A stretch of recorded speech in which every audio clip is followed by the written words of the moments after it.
Good morning বন্ধুরা সব। আজকে একটা খুব খারাপ লাগছে যে বলতে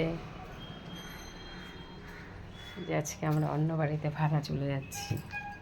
এই বাড়িটা খুব ছোট হয়ে যায়, এর জন্য এই বাড়িতে আর থাকবো না। সব যে লাগেজ রেডি, এই দেখো এই যে লাগেজ সব রেডি হয়ে গেছে, সব রেডি, সব আসবে, এসে তারপরে আমরা বেরোবো। সব রেডি হয়ে গেছে। খুব দুঃখ হচ্ছে এক বাড়ি থেকে অ্যাডজাস্ট করে গিয়ে আরেক বাড়িতে থাকা। আমার যদি কালকে শুনেছি আমরা অন্য বাড়ি ভাড়া চলে যাচ্ছি, তখন থেকে মনটা শান্ত দিচ্ছে না। তোমাদের সাথে আবার নতুন বাড়ি থেকে দেখা হবে, কী করছি না করছে। কালকে আমি গুছাতে যাচ্ছি আর চোখে জল পড়ছে যে একটা বাড়ি ছেড়ে আরেকটা বাড়িতে যাচ্ছি। এখন আমার শ্বশুরবাড়ির কিছুটা কাছে যেখানে যাচ্ছি, এখন আগে তো অনেকটা ডিস্টেন্স ছিল, এখন একটু কাছে যাচ্ছে। কিন্তু এখান থেকে যাওয়ার ফলে কি হলো যে আমার যে ডিউটির যে গাড়ির যাতায়াতের দূরত্বটা একটু বেশি হয়ে গেল। আগে কাছে ছিল এখান থেকে, এখন একটু বেশি দূরে হয়ে গেল। শ্বশুরবাড়ির কাছে, কিন্তু আমার এখান থেকে বাসের রাস্তা দূর হয়ে গেল, এখানে যাচ্ছি। খুব খারাপ লাগছে।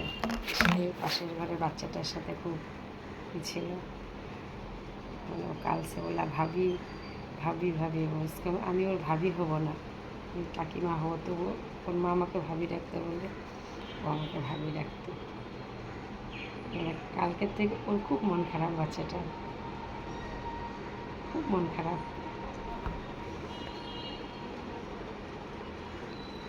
এখন যে লেবাররা সব আসবে, লেবারদের জন্য খাবার বসিয়েছি। ঘর ভীষণ এলোমেলো, এরকম ঘর তো আমার থাকে না সচরাচর। যাবো বলে সব ঘর সব খালি করতে হচ্ছে, যে আধা খালি করেছে। এই যে লেবারদের জন্য এই যে ঘুগনি করবো বলে মটর সিদ্ধ করে রেখেছি, ঘুগনি করে দেবো। এখানে দাঁড়িয়ে দাঁড়িয়ে ভিডিও করতাম আমি। এই জায়গাটাকে খুব মিস করব। পাশের বিল্ডিংয়ের একটা বাচ্চা নিয়ে আমার সাথে খুব কথা বলতো, অনেকটা ডিস্টেন্স, কথা বলতো আমার সাথে। ছোট্ট বাচ্চা, 9 বছরের, ওকে মিস করবো। চলো পরে তোমাদের সাথে দেখা হবে। এই হচ্ছে আমার নতুন বাড়িটা, যে বললাম না তোমাদেরকে আমরা ভাড়া ছেড়ে যাচ্ছি। এই হচ্ছে আমার নতুন বাড়ি।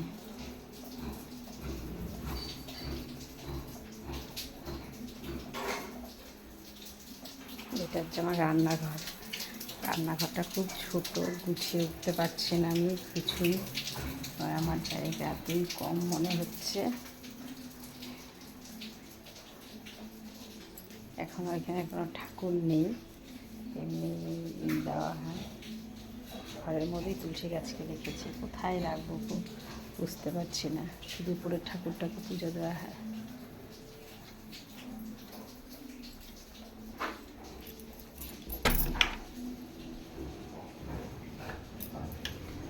এটা হচ্ছে মেন গেট, এটা দোতলা, মালিক থাকে। পাশে একটা ভাড়াটিয়ার ঘর।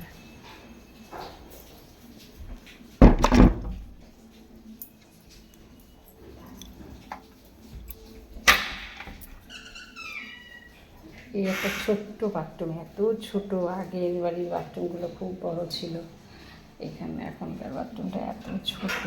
আমার এই বাথরুমটাই আমার এত পছন্দ হচ্ছে না। এটা হচ্ছে গুলি প্যাসেজ। এই যে চলে আসলাম আমার বেডরুমে। এটা হচ্ছে আমার বেডরুম, ঠিক আছে।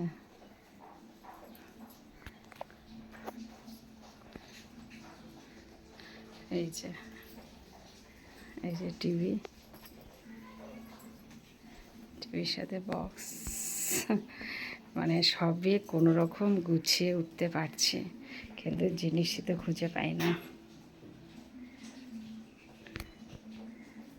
এই হয়ে গেল আমার নতুন বাড়ি আসা। দেখো বন্ধুরা, ভিডিওটা কেমন লাগলো। ভিডিওটা যদি ভালো লাগলে কি একটা সাবস্ক্রাইব করে দিও, লাইক কমেন্ট করে দিও, শেয়ার অবশ্যই করবে। এই হচ্ছে আমি। ঠিক আছে, এটা পাশের বাড়ি। ঠিক আছে, বাই, রাখছি।